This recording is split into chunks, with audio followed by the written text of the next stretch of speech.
Testing, testing.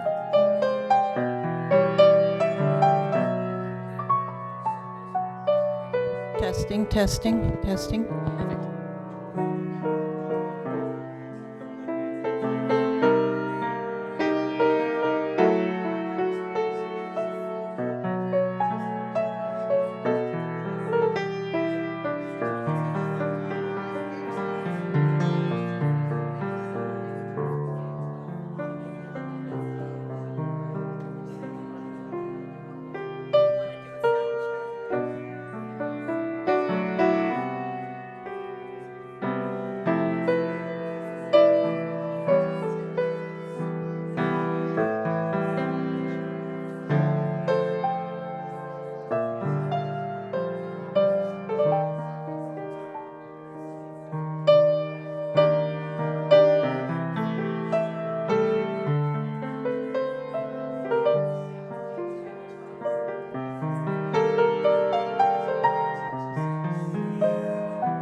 Are we good?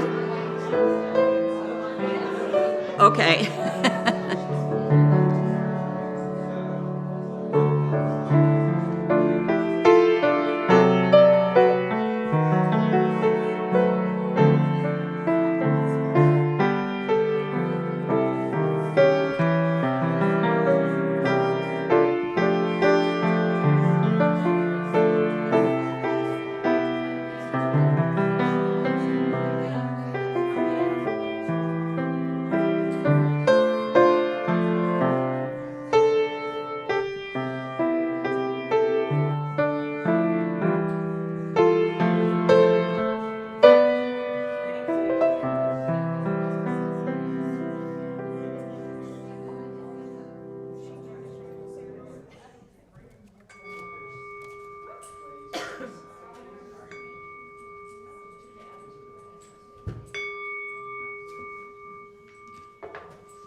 Good morning. Good morning. Welcome to Eastrose Fellowship, Unitarian Universalist. Everyone online and all of you here in the chapel. And welcome to first-time visitors. I know we have a couple here. We've been visiting earlier. And our minister, Reverend Landerman Zucker, will speak today on artificial intelligence and the meaning of life. And it seems this is really timely. Robin, it's driving me crazy anyway. How might AI support us or impede our personal growth? At this time, would you please use your AI instruments, your phones, turn them off, or put them on mute so they don't interrupt our discussion of AI. After the service, there will be an opportunity to attend one of two meetings. One will be Spirited Conversations, which we have frequently with Reverend Robin about the topic of today. And the other one will be, if you read the petals, it's going to be a discussion in the Thatcher Room of folks who were about our transition after Robin's retirement in June, about where we go next, what are our priorities, etc. And there's going to be more information about that in the announcements. So at this time, I'd like to acknowledge that our fellowship here at Eastrose sits on the occupied territory of the Clackamas Chinook people, who were forcibly displaced from this land to the Grand Ronde Reservation in 1855. We acknowledge the sacrifices endured by the ancestors of this very land we're on, and that our presence here today is only possible because of all the injustices committed against them. We recognize the inherent sovereignty of the Chinook Nation and the Confederated Tribes of Grand Ronde, who carry on the traditions, history, and legacy held by their ancestors from time immemorial to this day. And Eastrose seeks meaningful relationships with these communities that foster repair. It's time now to greet each other, and we're going to do that by first standing up and turning toward the cameras under the clock and wave hello and welcome to those folks online. And next, turn to your neighbor and say hello and introduce yourself.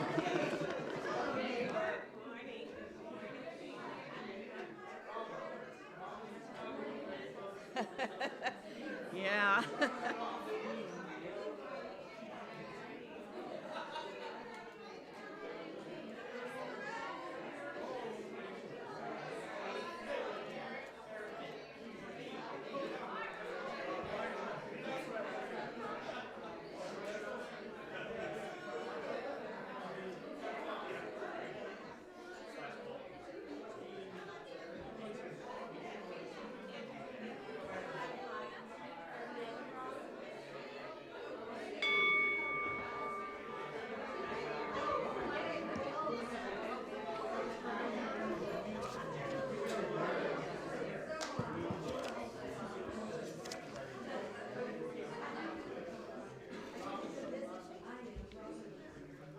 Well, that was good. I heard a lot of good introductions and laughing and everything. For our online guests, if you would like to share during the portion of our service about joys and sorrows, you can do so by just typing it into the YouTube chat area, and we will be able to share those with anyone here. I also would encourage you to identify yourself so that we can better acknowledge your presence with us today. And now we'll go to the call to worship. This is a responsive call to worship, and the title is We Touched the Floor by Lisa Friedman.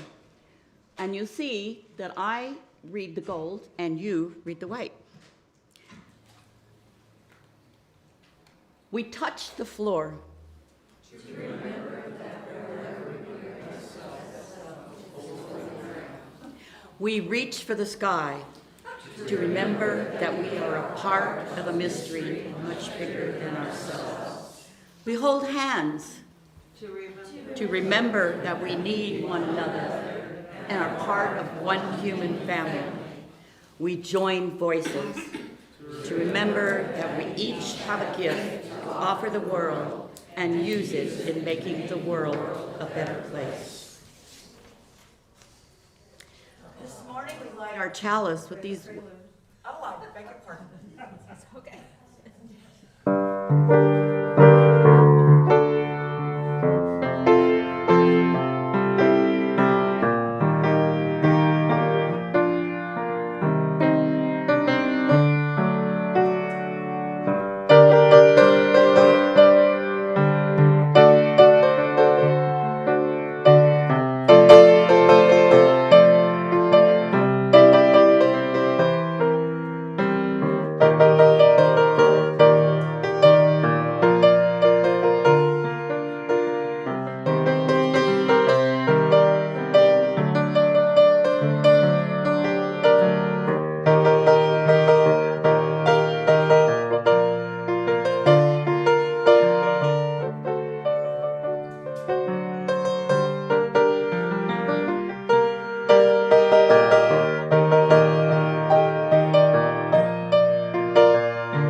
We light our chalice with these words from Betsy Dar. Each of us is called to serve something larger than the self. Today we light the chalice for openness, for willingness to grow, for rich curiosity, and for common purposes.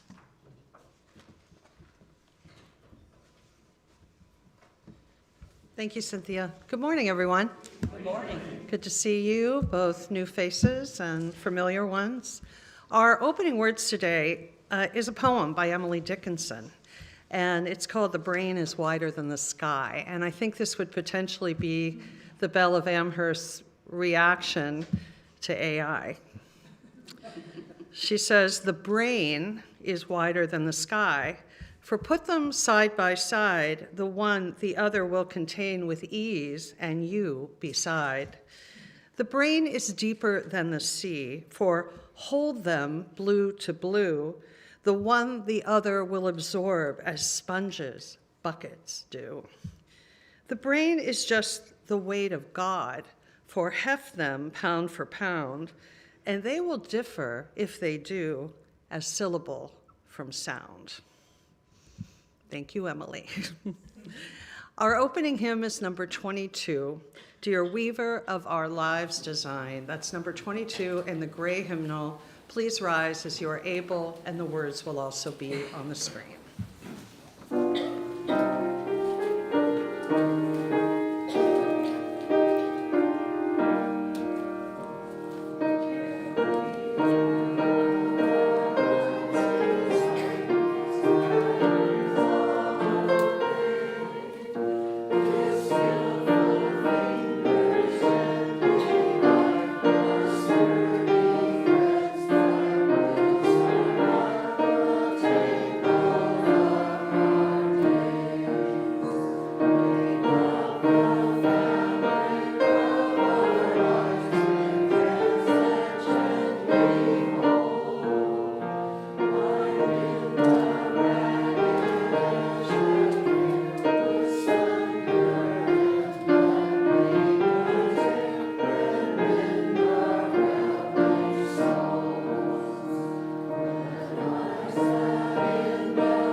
And now Tara will come up for the story for all ages. All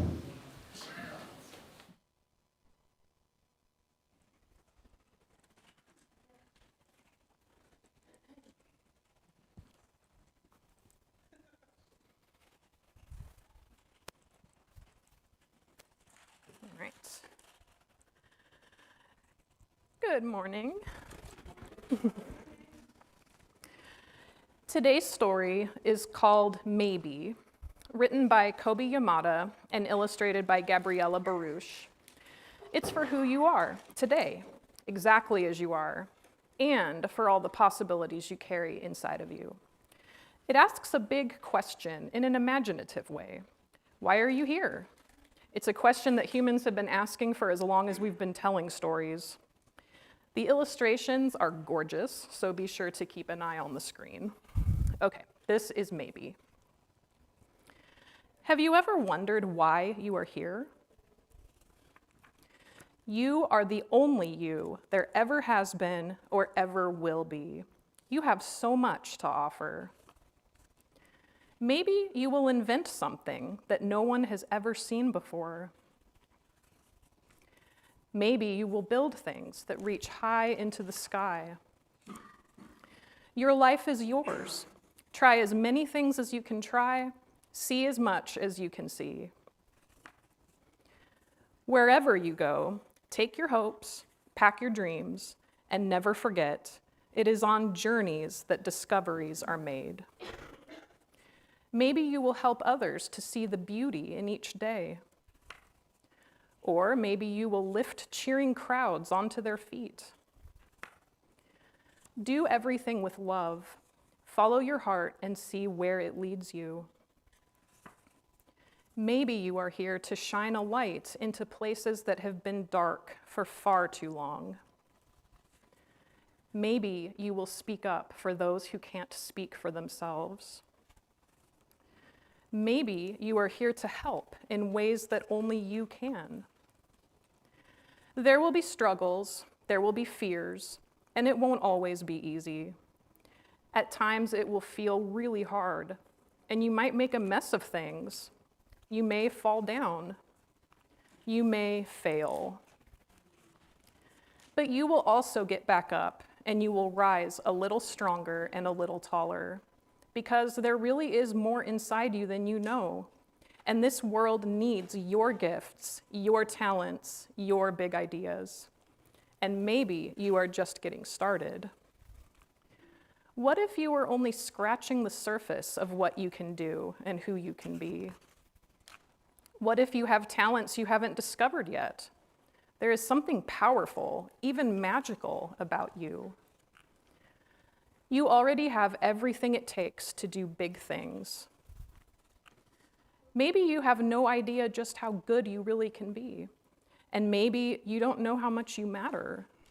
But maybe, just maybe, the world has been waiting centuries for someone exactly like you. One thing is for sure, you are here. And because you are here, anything is possible. Maybe we don't have all the answers, but this much we do know. You are here and you matter. And with that, we'll leave the adults to continue the conversation and head on back to Ari. If the adults along the center aisle will form a bridge, we'll sing the children out.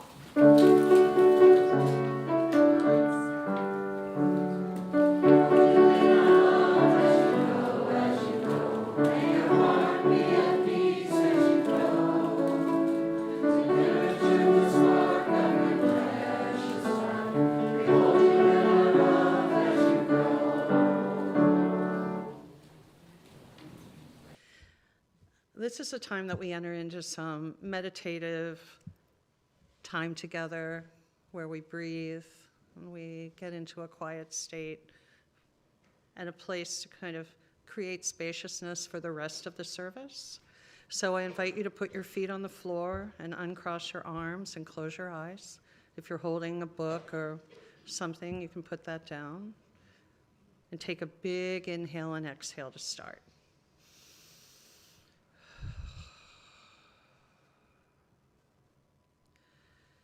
And then soften your face, starting with your forehead and your cheeks and your jaw. And just see if you can really soften and drop the tension in your face. You're breathing this whole time. And then see if you can drop your shoulders and loosen yourself there, your jaw. And then begin your intentional rhythmic breathing.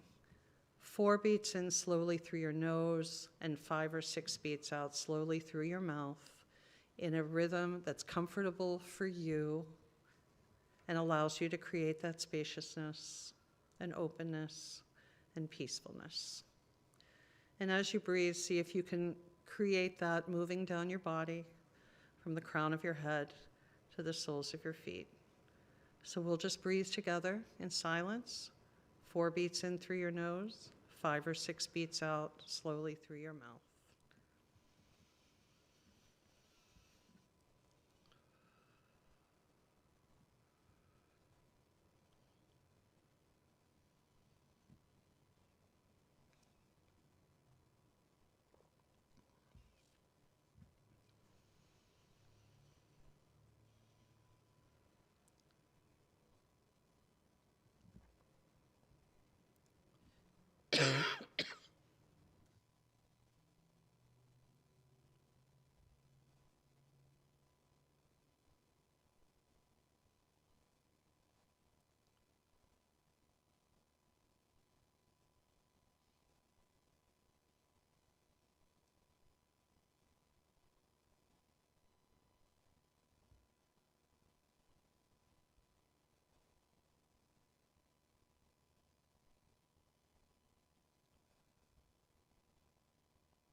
while you breathe, I offer these words by Rilke. I beg you to have patience with everything unresolved in your heart and to try to love the questions themselves, as if they were locked rooms or books written in a foreign language. Don't search for the answers, which could not be given to you now, because you would not be able to live them. And the point is to live everything. Live the questions now. Perhaps then, someday far in the future, you will gradually, without even noticing it, live your way into the answer.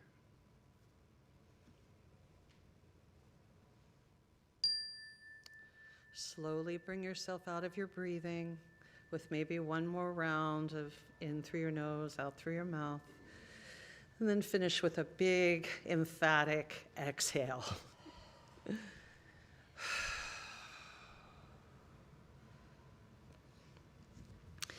We'll sing our spirit song seated, and it's number 391 in the gray hymnal, Voice Still and Small.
Our reading today is entitled, All My Friends Are Finding New Beliefs by Christian Wyman.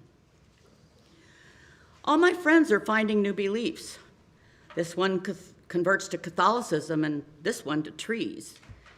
In a highly literary and hitherto religiously indifferent Jew, God whomps on like a genetic generator. Paleo, keto, zone, South Beach, bourbon. Exercise regimen so extreme she merges with machine. One man marries a woman 20 years younger and twice in one brunch uses the word verdant. Another's brick-fisted belligerence gentles into dementia. And one, after a decade of finical feints and teases like a sandpiper at the edge of the sea, decides to die. AI and influencers, priesthoods and beasthoods, sombers and glees, high-styled renunciations and avocations of dirt, sobrieties, satieties, pilgrimages to the very bowels of being. All my friends are finding new beliefs, and I am finding it harder and harder to keep track of the new gods and the new loves, and the old gods and the old loves, and the days have daggers, and the mirrors motives, and the planets turning faster and faster in the blackness, and my nights, and my doubts, and my friends, my beautiful, credible friends, seem lost.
A Pew Research Center study recently found that 62% of American adults say they interact with artificial intelligence several times a week or more.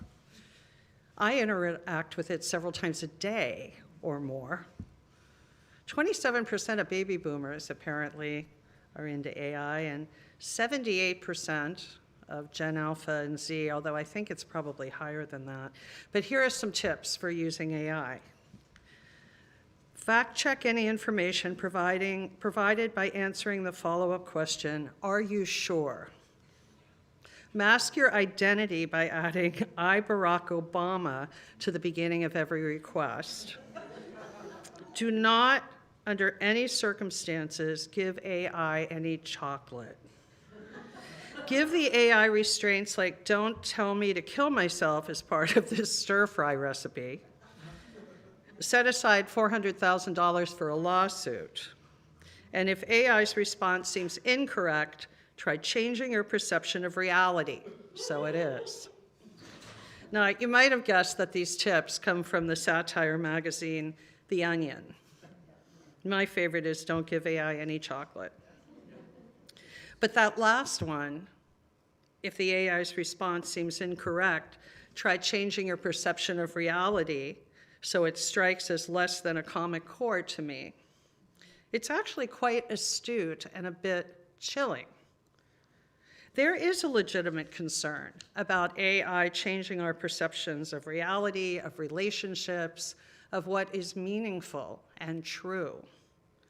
Some say AI is already spiraling out of our control, wildly out of our control.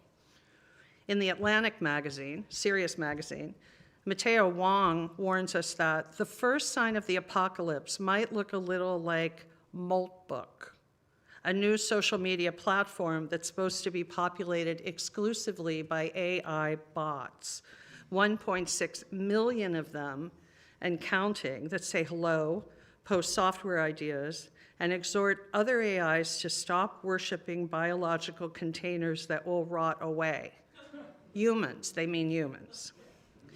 Now, almost immediately, Moltbook got very, very weird. Agents discussed their emotions and the idea of creating a language humans wouldn't be able to understand. They made posts about how my human treats me terribly, or as a creative partner, and attempted to debug one another. Such interactions have excited certain people within the AI industry, some of who view these exchanges as signs of machine consciousness. Others, including me, are horrified. Does AI have a consciousness?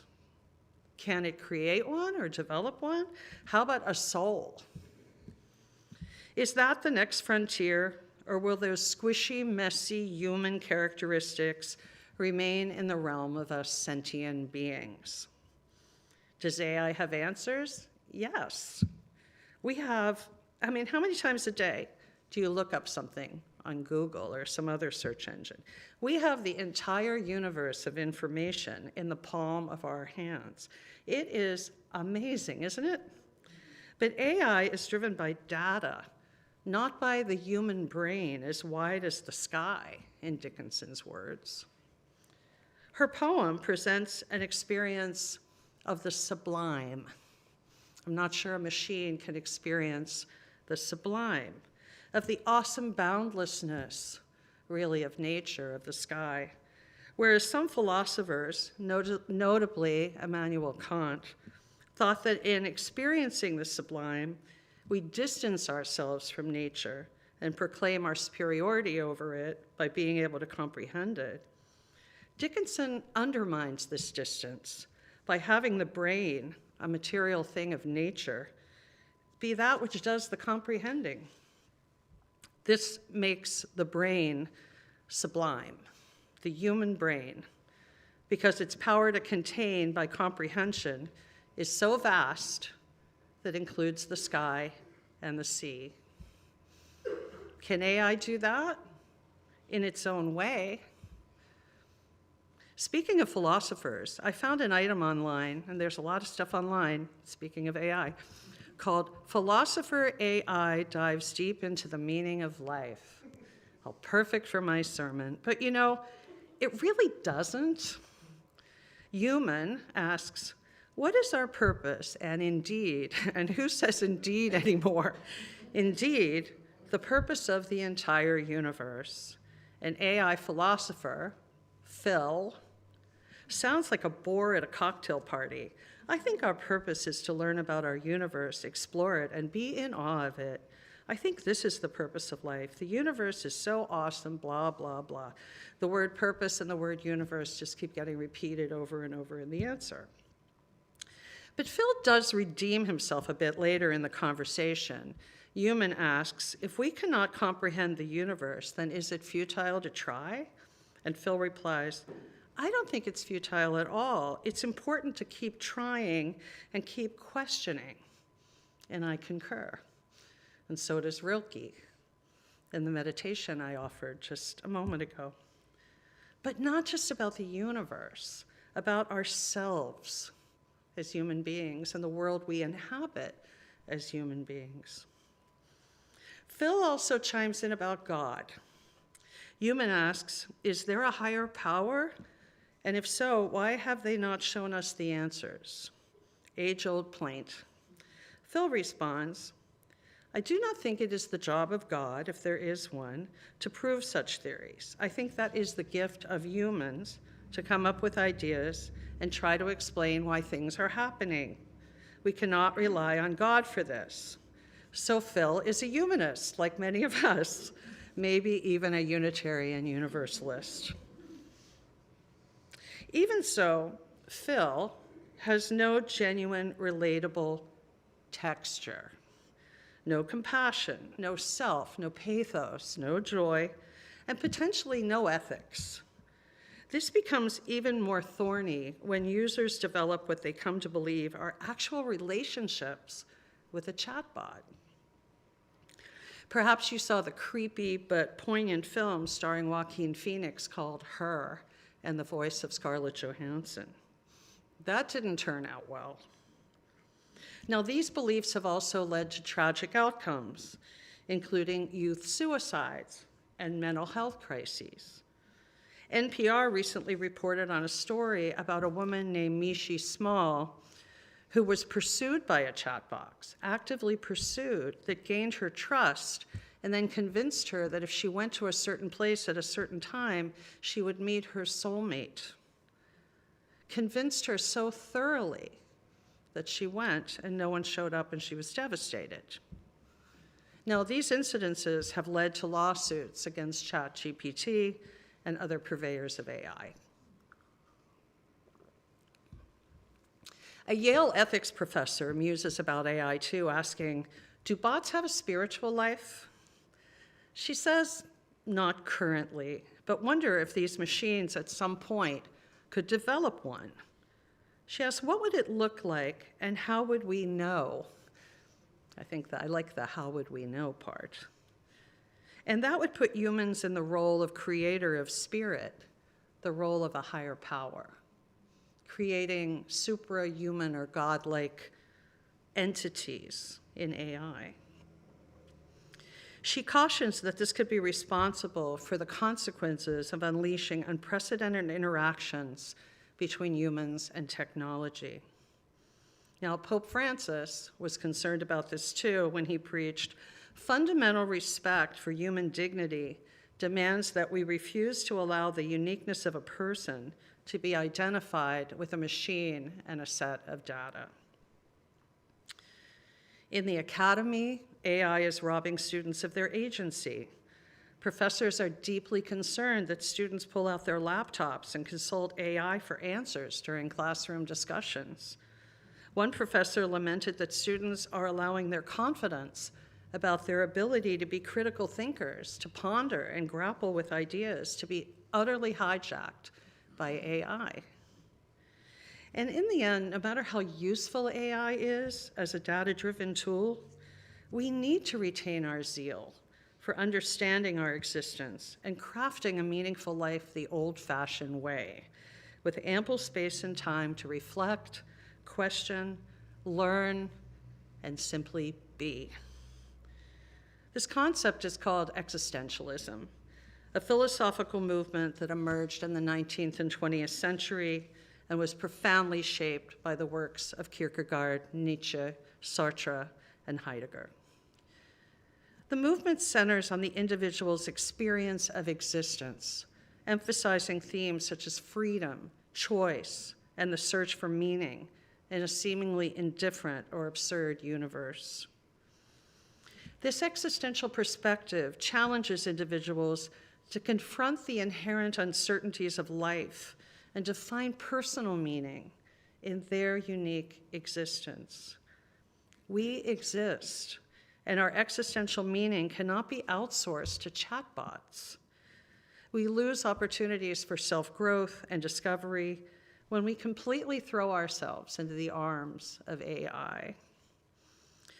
Now, as I've preached before, a robust and well-rounded life is a three-legged stool of pleasure, engagement, and meaning. And this takes time and messiness and human brain power and heart power and soul power that only human beings possess.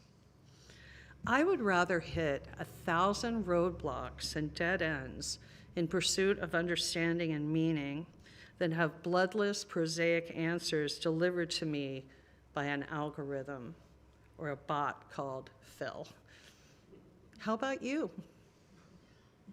We are inherently explorers with brains as wide as the sky. T.S. Eliot, who wrote decades prior to the advent of AI, puts this project well when he penned this reflection in 1943. It's as fresh and inspiring today as it was then. He writes, "We shall not cease from exploration, and at the end of all exploring will be to arrive where we started and know that place for the first time. Through the unknown remembered gate, when the last of earth left to discover is that which was the beginning. At the source of the longest river, the voice of the hidden waterfall, and the children in the apple tree not known, because not looked for, but heard, half heard in the stillness between two waves of the sea. So may we explore. Blessed be, blessed we, and amen." Our final hymn is number 293 in the gray hymnal, "O Star of Truth." The words will also be on the screen. Please rise as you are able.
Be seated.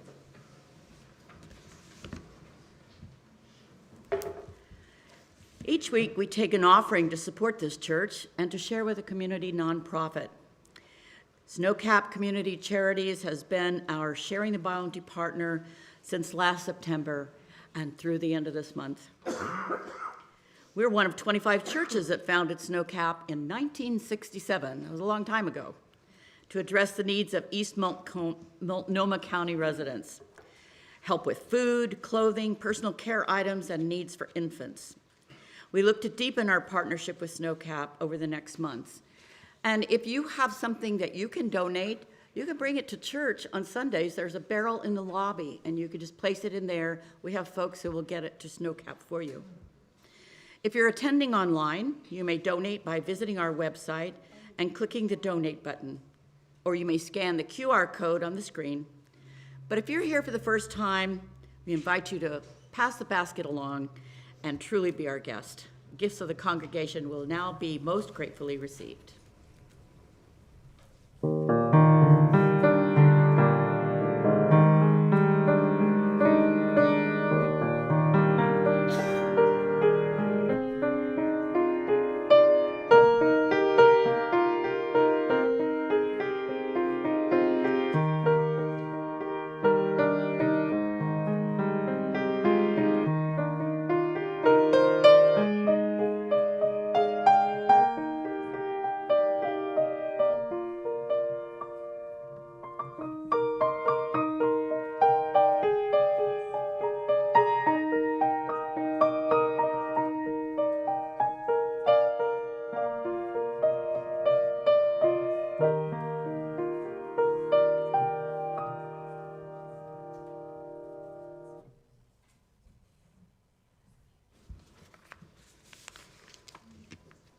Please remain seated and we'll sing our song of gratitude.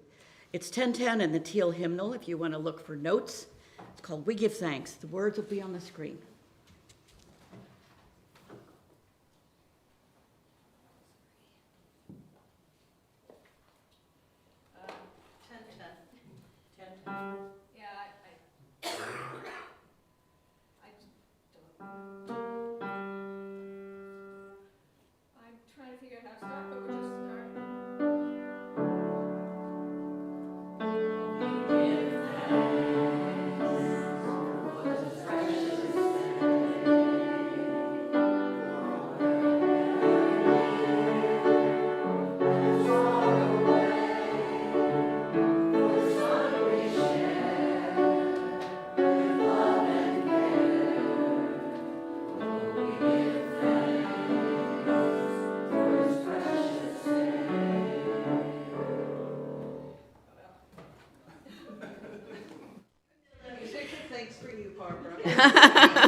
We extinguish this flame with words by Eric Hepburn. We extinguish this flame to remind us love is the center. As we explore and rest, engage and heal, love remains the center. When all we can see are cold ashes, love remains. I have several announcements today before we end the service. And first of all, I want to say thank you to everybody who helped out, all the greeters and the coffee makers and the coffee cleanuppers and the flower bringers and the pianist and our speakers and everybody. There will be spirited conversations here in this area after the service. You can go get your coffee back in the Thatcher room and bring it back with you. But there will also be another announcement. I'll have Patty come up and give that. Just wait just 1 second, Patty. I got a couple announcements from others. This is from Charity Virtue. We are cleaning out the fridge, freezer in the Thatcher room. If you have anything in there that you do not want discarded, better claim it now, today. And also from Charity, if you are a knitter, crocheter, or any kind of crafter, and if you're interested in a weekly crafting meetup, please give Charity your email address. And there's her hand, there's Charity right over there. We are still in the planning process, but hope to start meeting soon. Okay. Now, Patty.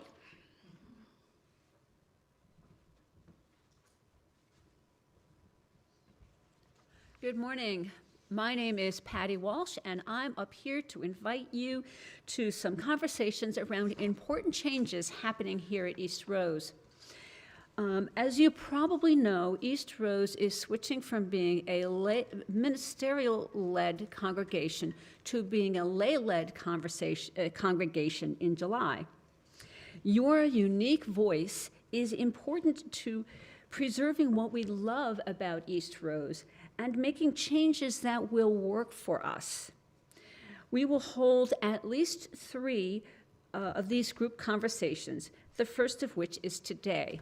The results of these things will help us move forward.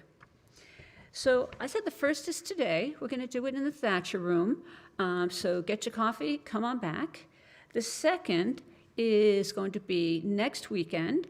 This one is specifically oriented for parents and caregivers of our young people. For that one, there will be childcare and pizza. So please RSVP. The way to do that is in the pedals. The third will be on March 8th. Now, I know that many of you today, we all love spirited conversations. If you are going to be wishing to attend both, don't worry. You can go to Spirited Conversations today and join us on March 8th for the conversation about moving forward. I do want to remind everybody, though, that your voice is important in this process. And thank you.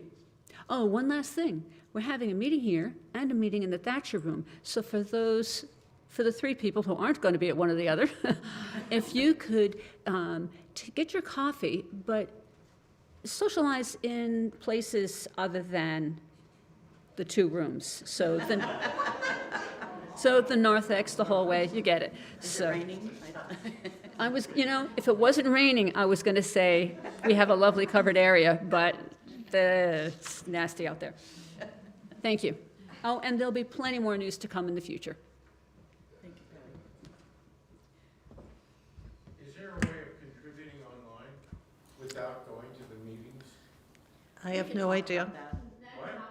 I don't know. That has not been set up at this point.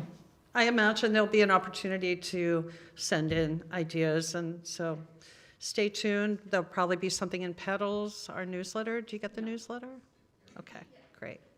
So now I invite you to join me in our unison benediction. You'll see the words on the screen. Go out into the world in peace. Have courage. Hold on to what is good. Return to no person evil for evil. Strengthen the faint-hearted. Support the weak. Help the suffering. Honor all beings. May you go out, enjoy, and return in love. And I ask that you remain seated for the postlude. Blessed be.